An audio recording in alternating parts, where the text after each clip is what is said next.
Bien, bonjour à toutes et à tous les amis, c'est Stergun. Donc aujourd'hui, deuxième vidéo de la journée. Donc tout à l'heure, j'ai fait une vidéo FAQ. Donc là, je vais vous faire, pour redémarrer un peu, je vais vous présenter mes deux armes blanches de la Première Guerre mondiale. Donc j'ai en premier mon magnifique sabre de cavalier, donc d'officier de cavalerie, donc français bien sûr. Donc on pouvait voir que c'était armée de terre et non de la marine, car la marine, il était plein. Et là, vous voyez que, eh ben, il a été, ça a été dessiné. Donc ça a été coupé et dessiné, voilà. Donc pareil pour la lame. La lame beaucoup plus pointue que dans la marine. Voilà. Donc c'est un très très beau sabre. Donc on me l'a donné. Tout simplement que ça vient de la famille de mon beau-père. Donc sa mère, en achetant leur maison, l'avait retrouvé dans leur terrain en faisant des travaux. Et du coup, il l'avait nettoyé et l'avait suspendu au-dessus de la cheminée. Et donc, quand ils ont appris que j'étais un passionné du militaria, ils me l'ont donné. Voilà, donc j'ai avec son fourreau.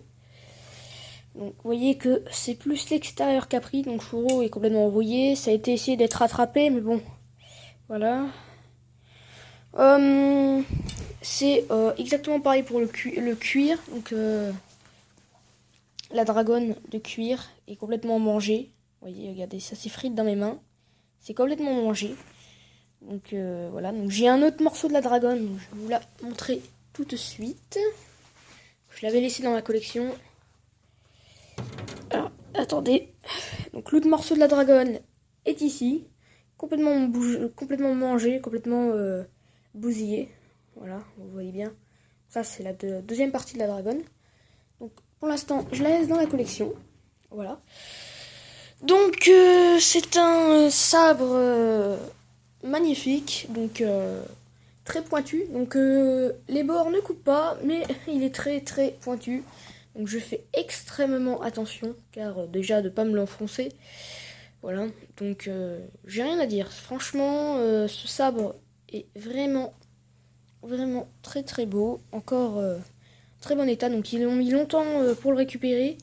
Ils l'ont fait chauffer aussi, enfin la lame du moins l'ont fait chauffer dans le feu de cheminée pour décaper un peu la merde, tout ça. Voilà, donc attendez, je vais essayer de prendre la caméra comme ça sera beaucoup mieux.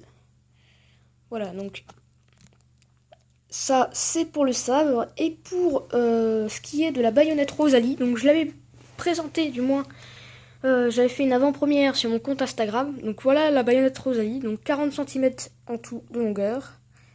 Voilà, 30 cm de long pour la lame. Donc lame en cruciforme, hein, bien sûr, comme toutes les baïonnettes Rosalie. Donc celle-là est complète. Donc c'est une baïonnette Rosalie de fouille que on m'a vendue sur une brocante.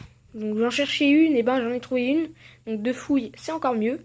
C'est dans son jus. Voilà, donc tout est impeccable. Elle a été nettoyée aussi.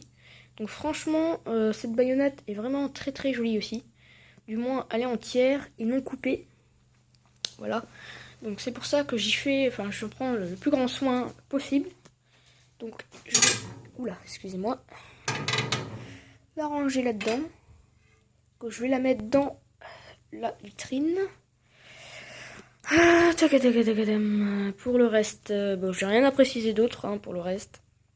Voilà. Donc j'avais déjà présenté ma collection.